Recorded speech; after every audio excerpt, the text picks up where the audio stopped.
Assalamualaikum warahmatullahi wabarakatuh.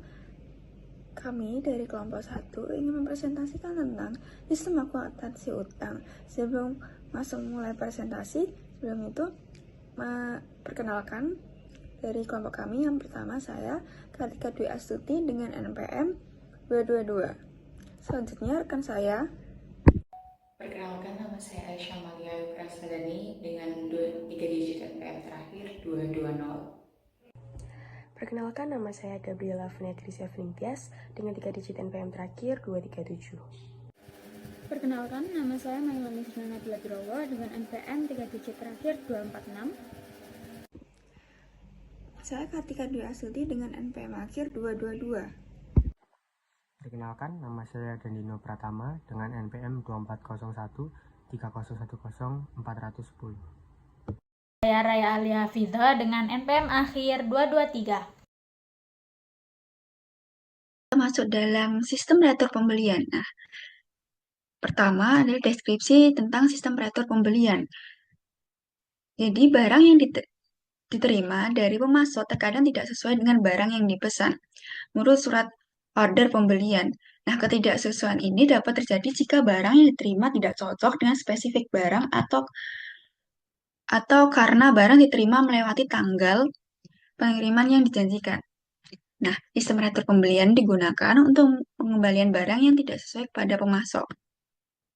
Nah, fungsi terkait dalam sistem retur pembelian ini ada 4. Yang pertama ada fungsi gudang, fungsi pembelian, fungsi pengiriman, dan fungsi akuntansi.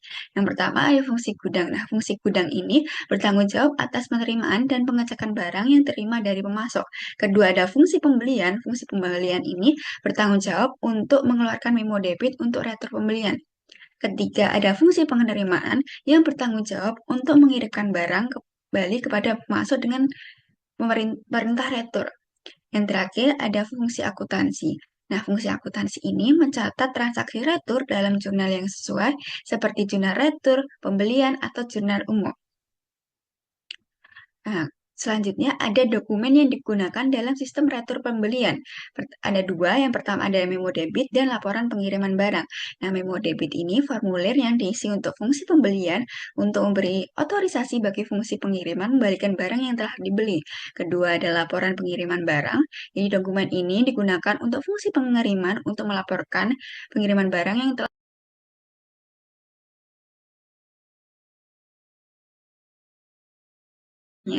ada contoh dari memo debit dan laporan pengiriman barang. Selanjutnya ada catatan akuntansi yang digunakan. Nah, catatan akuntansi yang digunakan ini ada 3. Yang pertama jurnal retur pembelian atau jurnal umum. Kedua ada kartu persediaan dan yang ketiga ada kartu utang. Nah, jurnal retur pembelian atau jurnal umum ini untuk mencatat transaksi retur yang mengurangi jumlah persediaan dan utang dagang. Nah, di slide PPT ini ada contoh untuk retur pembelian. Ada kolom tanggal, nama pemasok, nomor memo debit, uang dagang debit, persediaan bahan baku kredit, persediaan bahan penolong kredit, persediaan suku cadang kredit, persediaan lain-lain kredit, dan ada kolom lain-lain kredit yang isinya nomor akun dan jumlah. Ya, yang kedua ada kartu persediaan. Kartu persediaan ini untuk mencatat berkurangnya harga pokok persediaan akibat retur pembelian. Ketiga ada kartu utang untuk mencatat berkurangnya utang kepada pemasok akibat transaksi retur pembelian.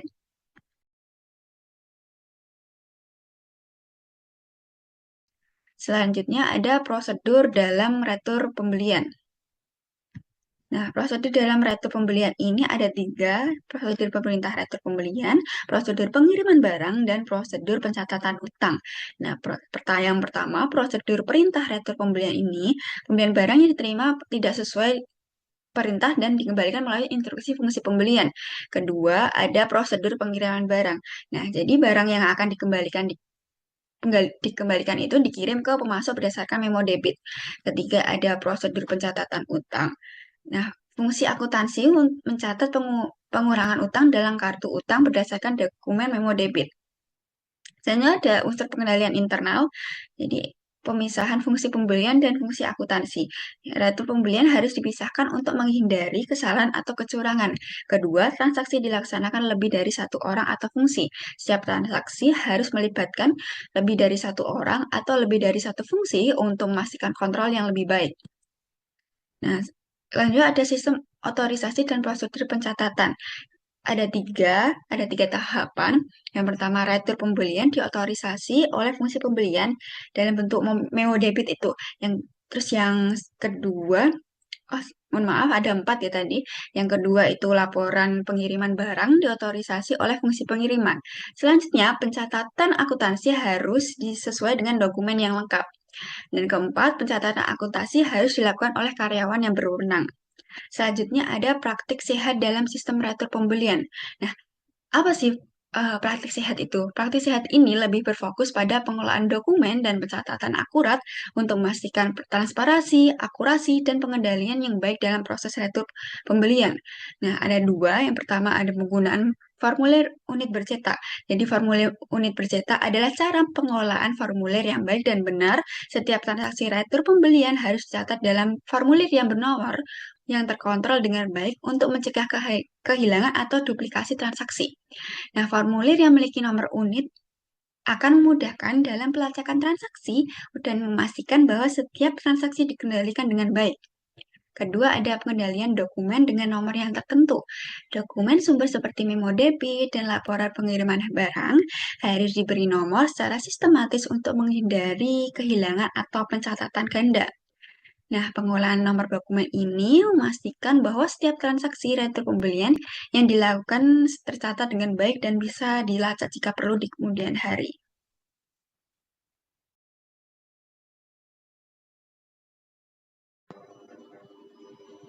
Selanjutnya ada penjelasan unsur pengendalian internal organisasi.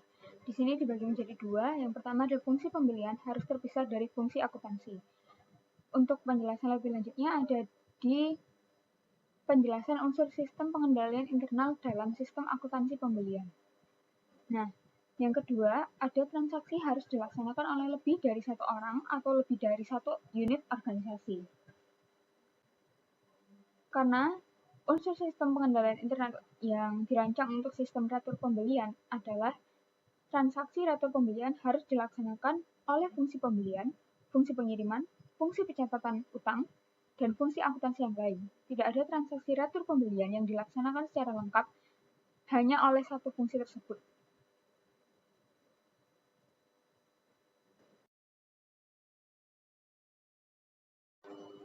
Selanjutnya ada sistem otorisasi dan prosedur pencatatan. Jadi, otoritas atas transaksi retur pembelian ini dilakukan dengan pembubuhan tanda tangan oleh pegawai yang memiliki wewenang pada dokumen sumber atau dokumen pendukung. Jadi, setiap transaksi retur pembelian yang terjadi dicatat dalam catatan akuntansi melalui prosedur pencatatan tertentu. Nah, untuk prosedurnya itu ada yang satu, memo debit untuk retur pembelian diotorisasi oleh fungsi pembelian. Yang kedua, laporan pengiriman barang untuk retur pembelian diotorisasi oleh fungsi pengiriman. Yang ketiga, pencatatan ke dalam catatan akuntansi harus didasarkan atas dokumen sumber yang dilampiri dengan dokumen pendukung yang lengkap. Dan yang keempat, terakhir, ada pencatatan ke dalam catatan akuntansi harus dilakukan oleh karyawan yang diberikan wewenang.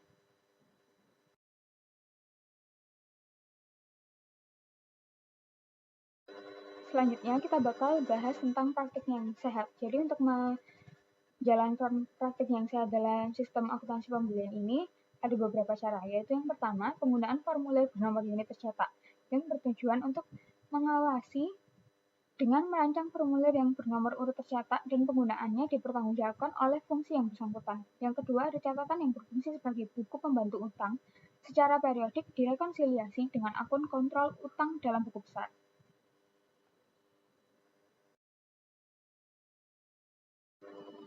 Selanjutnya kita masuk pada bagan alir. Jadi yang pertama, di sebelah kiri ini ada bagian pembelian.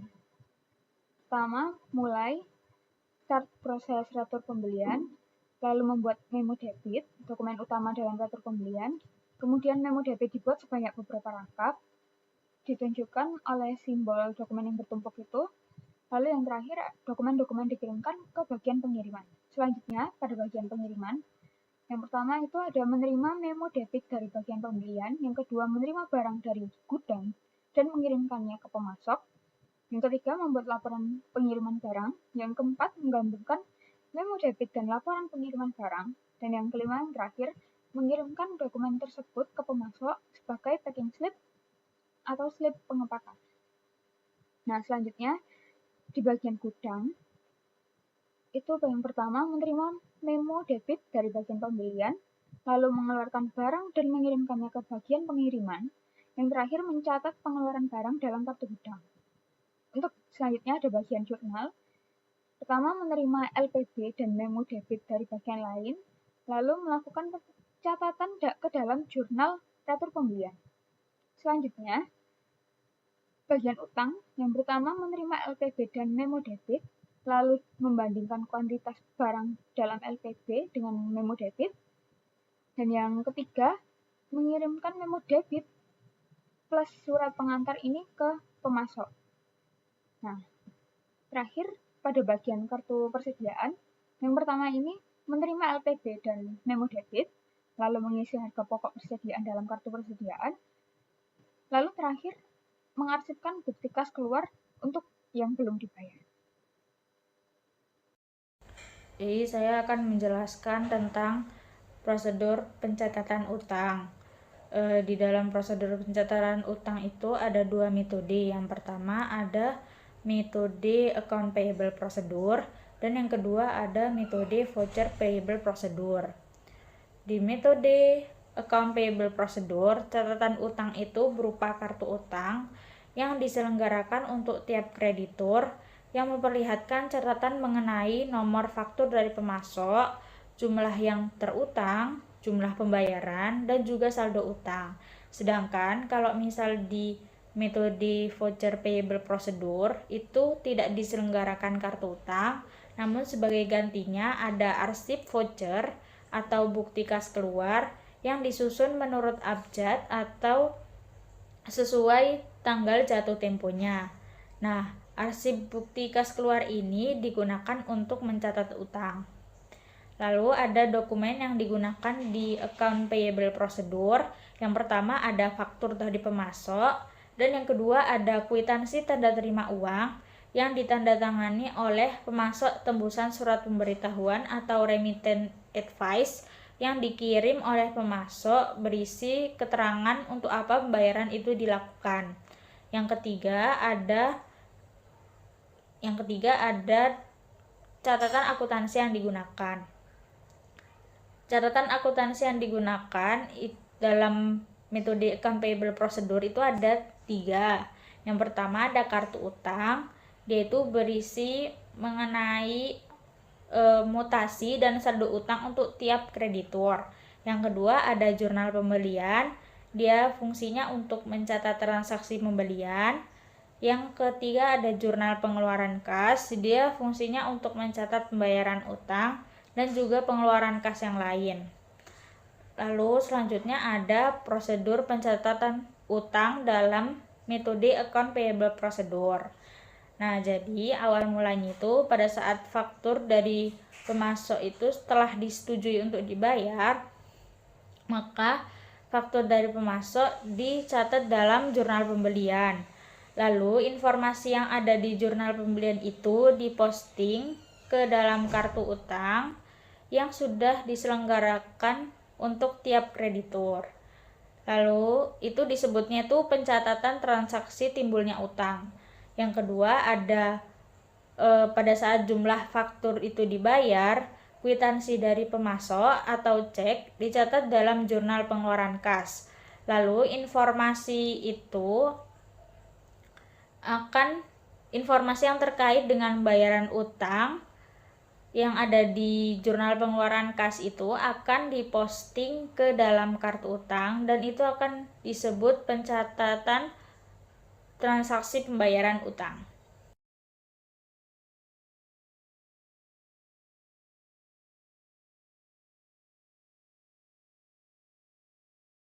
Jadi yang kedua ada metode voucher payable procedure.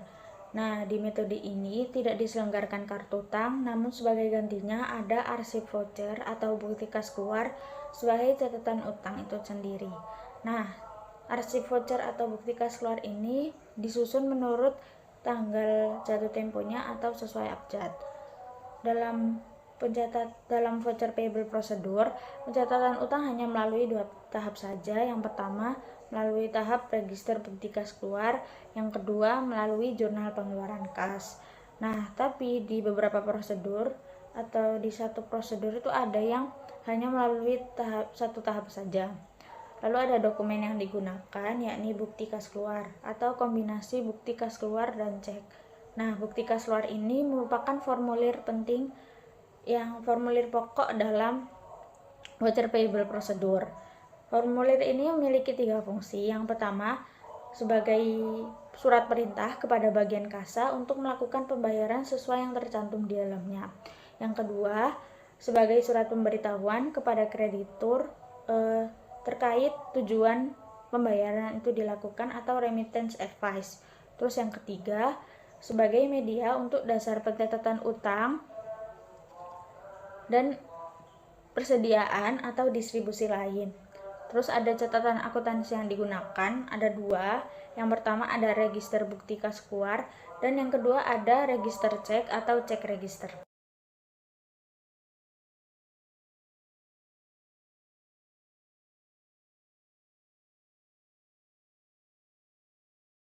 Nah, jadi ada di prosedur pencatatan utang dalam metode voucher payable procedure itu ada 2 metode. Yang pertama ada one time voucher procedure dan yang kedua ada build up voucher procedure. Nah, dalam one time voucher procedure itu untuk setiap faktur yang dibuatkan akan dibuatkan juga satu set voucher yang terdiri dari 3 lembar. Di one time voucher procedure ini ada 2 macam. Jadi ada one time voucher procedure dengan cash basis dan yang kedua ada one time voucher procedure dengan accrual basis. Jadi untuk one time voucher procedure ini faktur dari pemasok yang diterima oleh fungsi akuntansi itu disimpan sementara menunggu tanggal jatuh temponya. Lalu pada saat jatuh tempo akan dibuatkan bukti kas keluar dan dicatat dalam jurnal pengeluaran kas. Juga ada yang dikirim ke kreditur bersamaan dengan cek. Nah, tapi dalam prosedur ini tidak diselenggarakan catatan formal mengenai faktur yang belum dibayar. Lalu ada one time voucher procedure dengan accrual basis. Jadi, faktur dari pemasok yang diterima oleh bagian utang itu akan langsung dibuatkan bukti kas keluarnya dan atas dasar pembuatan dokumen itu maka dilakukan pencatatan transaksi pembelian dalam register bukti kas keluar. Ada juga yang menunggu jatuh temponya, bukti kas keluar itu menunggu jatuh tempo. Lalu kalau sudah jatuh tempo akan dikirimkan kepada bagian kasa untuk pembuatan cek dan pengisian cek untuk dibayarkan kepada pemasok. Lalu setelah cek itu sudah dibuat, akan dicatat dalam register cek dan juga akan dikirim ke pemasok. Cek bersamaan bukti kas keluarnya. Yang kedua, ada build up voucher procedure. Nah, di build up voucher procedure ini untuk fakturnya satu set voucher itu digunakan untuk menampung lebih dari satu faktur dari pemasok. Jadi di build up voucher procedure ini ada 7 tahapan. Yang pertama, fungsi akuntansi akan menerima faktur dari pemasok, lalu menyimpan faktur itu bersamaan dengan bukti kas keluar dalam arsip sesuai abjadnya. Lalu kalau ada faktur baru dari pemasok yang sama, maka akan dilampirkan pada bukti kas keluar yang lain. Yang kedua, fungsi akuntansi akan mengisi data faktur yang belum dibayar. Akan mengisi data faktur baru ke bukti kas keluar yang belum dibayar. Yang ketiga, bukti kas keluar akan dikembalikan ke dalam arsip hingga tiba saat jatuh tempo pembayaran. Keempat, kalau misal udah akhir bulan atau jatuh tempo, fungsi akuntansi akan mengambil bukti kas keluar dari arsip, kemudian mencatatnya dalam register bukti kas keluar. Kelima, fungsi akuntansi akan menyerahkan dokumen tersebut ke fungsi keuangan untuk dibuatkan cek. Lalu yang keenam, fungsi keuangan sendiri akan mencatat cek dalam register cek dan juga bukti kas keluar, lalu mengembalikan dokumen pendukung ke fungsi akuntansi setelah cek tersebut diterbitkan. Yang ketujuh, bukti kas keluar dan dokumen pendukung kemudian disimpan dalam arsip paid voucher file atau bukti kas keluar yang telah dibayar sebagai catatan atas pengeluaran yang telah dibayar. Lalu ada pencatatan keuangan dilakukan dengan prinsip accrual basis atau dasar waktu, yakni beban dicatat saat terjadinya kewajiban, bukan saat kas itu dikeluarkan. Kalau misal pas pelaporan keuangan itu mungkin bisa dilakukan dengan cara membuat jurnal untuk semua bukti kas keluar yang belum dibayar dan juga menjumlahkan nilai faktur dalam bukti kas keluar yang belum dibayar untuk laporan.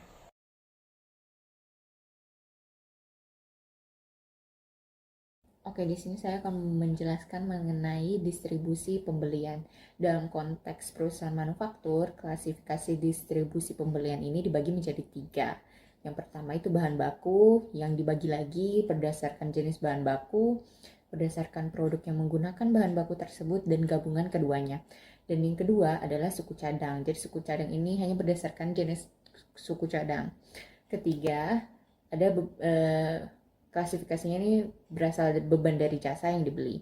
Nah, beban dari jasa yang dibeli ini dibagi lagi menjadi 3 jenis, yaitu yang berdasarkan jenis beban, berdasarkan fungsi atau pusat pertanggungjawaban, dan juga gabungan jenis dan pusat pertanggungjawaban. Nah, bisa dilihat ada di gambar 10.10 itu ada alur bagan dari build up voucher. Yang pertama itu ada faktur dari pemasok. Jadi ini proses dimulai ketika perusahaan menerima faktur dari pemasok atas barang atau jasa yang telah diterima. Lalu kedua itu mencatat faktur yang dalam bukti kas keluar. Jadi setiap faktur yang diterima ini dicatat ke dalam formulir bukti kas keluar, dan bukti kas keluar ini berfungsi sebagai dasar pengakuan adanya kewajiban perusahaan atau utang kepada pemasok. Ketiga ada pembuatan dan pengarsipan bukti kas keluar. Jadi bukti kas keluar ini dibuat dalam beberapa rangkap, dan bukti kas keluar ini akan diarsipkan. Lalu arsip bukti kas keluar ini menjadi catatan utang dan diselenggarakan berdasarkan waktu dan dicatat sesuai tanggal jatuh tempo. Lalu yang keempat ada pengelolaan arsip bukti kas keluar. Jadi arsip bukti kas keluar ini akan tetap disimpan sampai waktu pembayaran tiba. Lalu kelima ada pengambilan bukti kas keluar saat pembayaran. Jadi ketika faktur jatuh tempo, bukti kas keluar itu diambil dari arsip. Lalu keenam itu ada pengiriman bukti kas keluar ke bagian kasa. Jadi bukti kas keluar yang sudah jatuh tempo ini dikirimkan ke bagian kasa untuk diproses pembayarannya. Lalu yang terakhir itu ada pencatatan dalam register bukti kas keluar. Jadi setiap transaksi bukti kas keluar yang telah dibayar itu akan dicatat dalam register bukti kas keluar, dan dari register ini nantinya akan dibuat rekapitulasi dan laporan keuangan.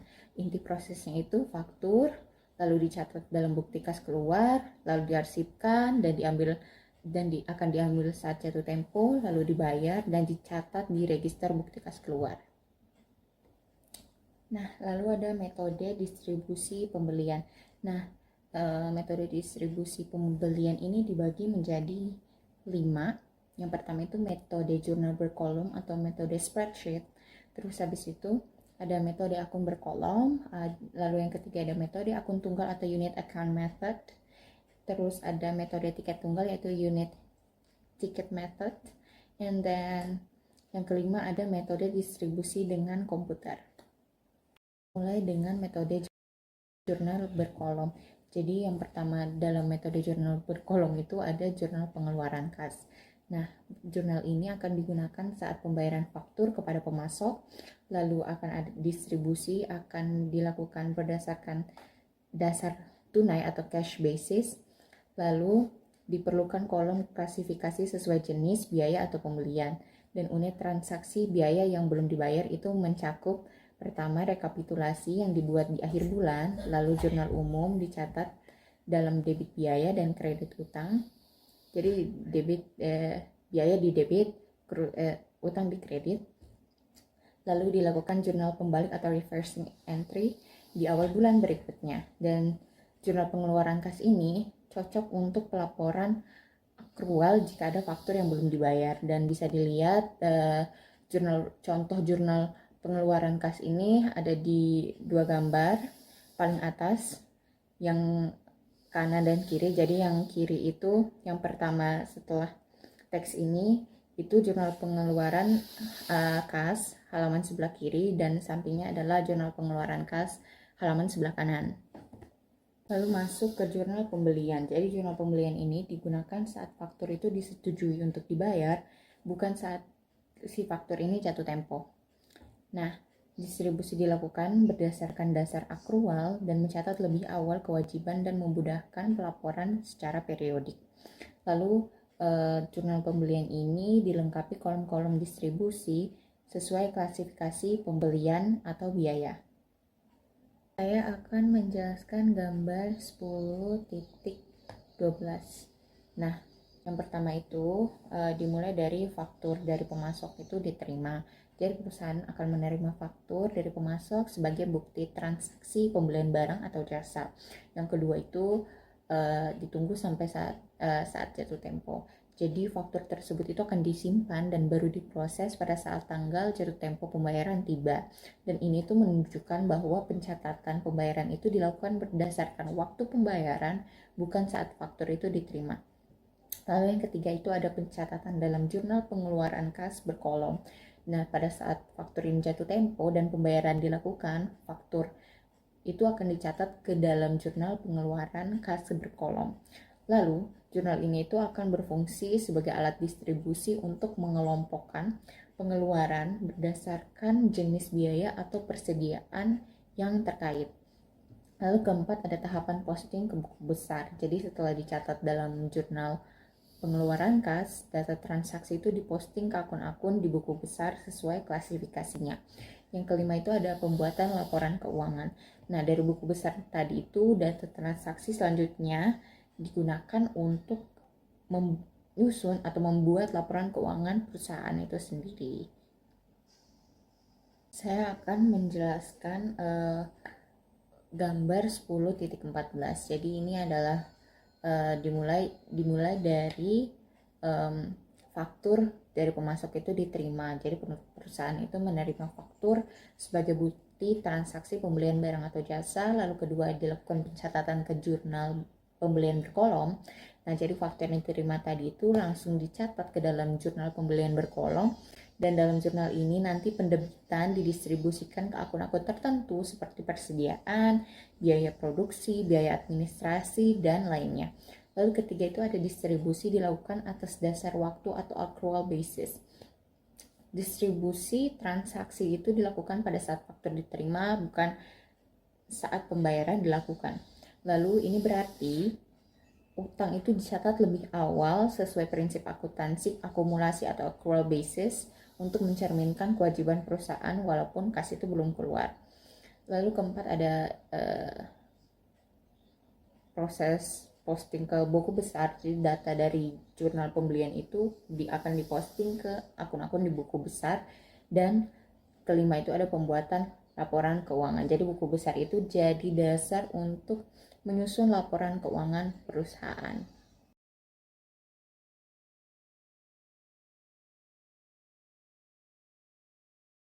Kita masuk ke register bukti kas keluar atau voucher register. Jadi voucher register ini merupakan salah satu metode yang digunakan untuk distribusi pembelian dalam sistem akuntansi. Nah, dalam metode ini kolom-kolom itu akan kolom-kolom klasifikasi ini disediakan dalam register sesuai dengan jenis biaya dan persediaan.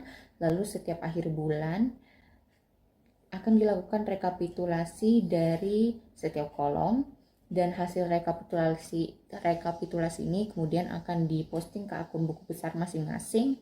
Dan dari akun akun-akun buku besar ini, perusahaan itu akan menyusun laporan keuangan atau laporan manajerial yang diperlukan. Dan metode ini tuh membantu merinci dan menyusun transaksi pembelian secara sistematis serta mempermudah pelaporan yang akurat dan terstruktur. Lalu saya akan lanjut menjelaskan gambar 10.15.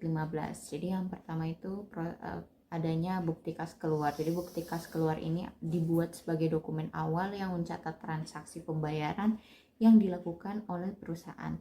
Lalu yang kedua itu ada register bukti kas keluar. Jadi semua bukti kas keluar ini dicatat dalam register bukti kas keluar, dan register ini berisi rincian pembayaran yang sudah dilakukan dan klasifikasi akun terkait biaya atau persediaan. Lalu yang ketiga ada membuat rekapitulasi register bukti kas keluar. Jadi pada akhir periode, dan sebenarnya biasanya pada akhir bulan sih, dilakukan rekapitulasi terhadap semua entry di register bukti kas keluar. Dan rekapitulasi ini merangkum total jumlah transaksi untuk tiap akun biaya atau pembelian. Lalu keempat itu ada rekapitulasi register bukti kas keluar. Jadi rekapitulasi tadi itu menjadi data siap posting ke sistem akuntansi. Dan kelima ada pencatatan ke buku pembantu. Jadi data rekapitulasi itu dipindah ke buku pembantu, dan buku pembantu ini memberikan rincian tambahan tentang akun-akun yang lebih spesifik, misalnya rincian tentang utang atau rincian biayanya. Lalu keenam ada penyusunan laporan keuangan. Jadi informasi dari buku besar terkait itu digunakan untuk menyusun laporan keuangan perusahaan gitu.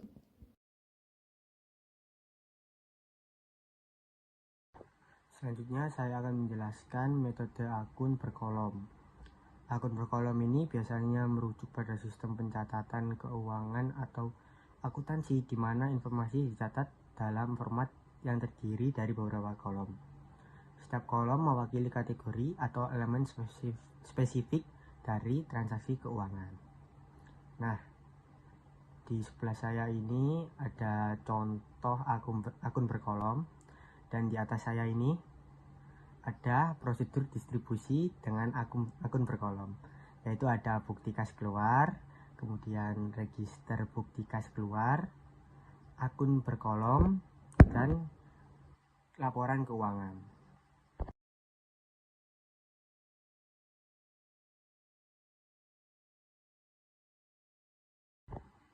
Nah, selanjutnya ada metode akun tunggal. Nah, penggunaan akun tunggal ini untuk mendistribusikan perdebitan yang timbul dari transaksi pembelian dilakukan melalui prosedur berikut ini. Yang pertama yaitu faktur yang telah disetujui untuk dibayar diurutkan menurut klasifikasi yang dikehendaki. Kemudian yang kedua, dari faktur yang disertai tersebut dibuatlah prelist. Ketiga, faktur tersebut kemudian diposting ke dalam akun yang bersangkutan, misalnya beban menurut departemen. Rupiah yang diposting ke dalam akun dijumlah dan diposting ke dalam akun kontrol yang bersangkutan dalam buku besar dan dicocokkan dengan prelist. Dan yang terakhir, laporan ini dibuat berdasarkan informasi yang terkumpul dalam akun.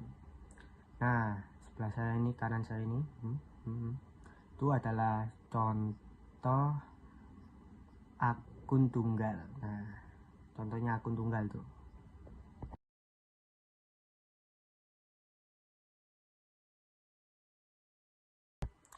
Selanjutnya, saya akan menjelaskan metode tiket tunggal. Metode tiket tunggal. Nah, berdasarkan bukti kas keluar yang biasanya berupa media campuran atau mix media, dibuatlah tiket tunggal, yaitu unit tiket untuk setiap unsur klasifikasi yang tercantum di dalamnya. Tiket tunggal ini kemudian direkap dan hasil rekapitulasinya dipakai sebagai dasar posting ke dalam akun kontrol yang bersangkutan dalam buku besar. Tiket tunggal ini kemudian diarsipkan menurut nomor akun dalam klasifikasi. Pada akhir bulan, dari arsip tiket tunggal ini dibuatlah recap dan hasilnya dicatat dalam summary strip. Customary strip ini adalah yang berfungsi sebagai laporan yang berfungsi sebagai laporan. Nah, lagi dan lagi contohnya ada di sebelah kanan. Maksudnya prosedur distribusi dengan tiket tunggal. Nah, itu ada gambarnya di sebelah kanan.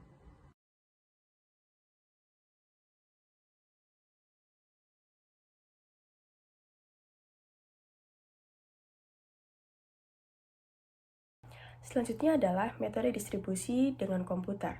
Memberikan kode transaksi yang terjadi sesuai dengan klasifikasi yang diinginkan untuk metode distribusi pendebitan yang timbul dari transaksi pembelian dengan menggunakan komputer. Proses pengurutan akan dilakukan komputer melalui program jika transaksi sudah diberikan kode dengan benar.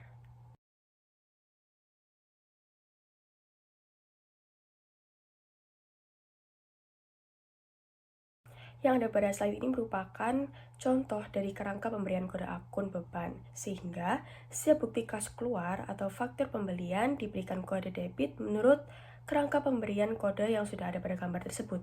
Dengan kerangka pemberian kode, maka transaksi pembelian dan juga pengeluaran kas yang bersangkutan dengan beban akan diberikan kode seperti kerangka tersebut. Komputer dapat digunakan juga untuk mengurutkan kombinasi antara jenis beban, pusat pertanggungjawaban, dan juga jenis produk.